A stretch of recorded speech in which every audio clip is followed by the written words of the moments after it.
Ever have one of those cases, where a patient's on antibiotics for cellulitis, but that redness just sticks around? Oh, yeah, all the time. It can be tough, right?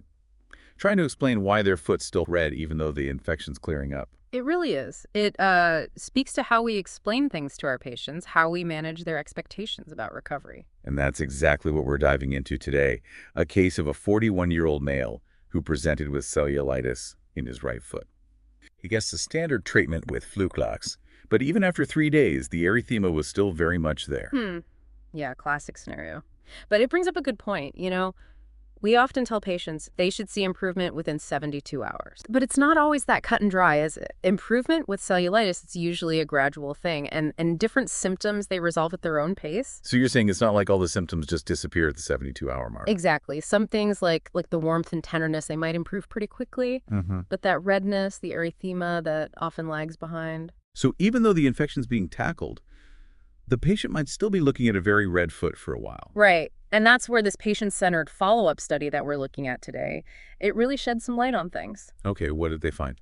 Well, they found that a good number of patients, they still had noticeable erythema even 2 weeks after finishing their antibiotics. 2 weeks. That's longer than I would have expected. Yeah, it is. It just goes to show how much variation there can be in the inflammatory response. So what you're saying is that we need to be setting realistic expectations with our patients right from the start. Absolutely. Because if we don't, they might see that lingering redness and think the treatment's failed. And then what? They come rushing back to the clinic demanding a different antibiotic. Yep.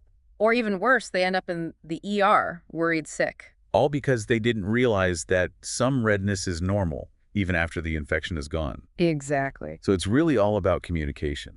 It is. We need to make sure our patients understand that the visual signs of inflammation, those can take a while to completely fade. Even if the infection itself is under control. Right. We need to shift our thinking a bit, move away from just focusing on the infection. To looking at the bigger picture. The whole inflammatory process and how long it takes for things to truly resolve. And that includes the pain, too. The really bad pain that usually goes away pretty quickly. Right. But there might still be some lingering discomfort as the erythema fades. Interesting.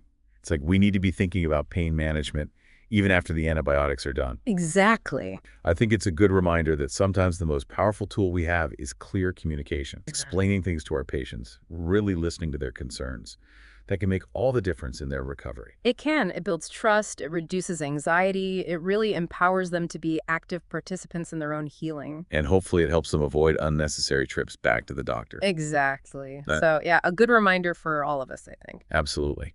Well, thanks for joining me today and sharing your insights. It's been a pleasure. The pleasure was all mine. Until next time, everyone, keep learning and keep asking those tough questions. And keep those expectations realistic. Couldn't have said it better myself.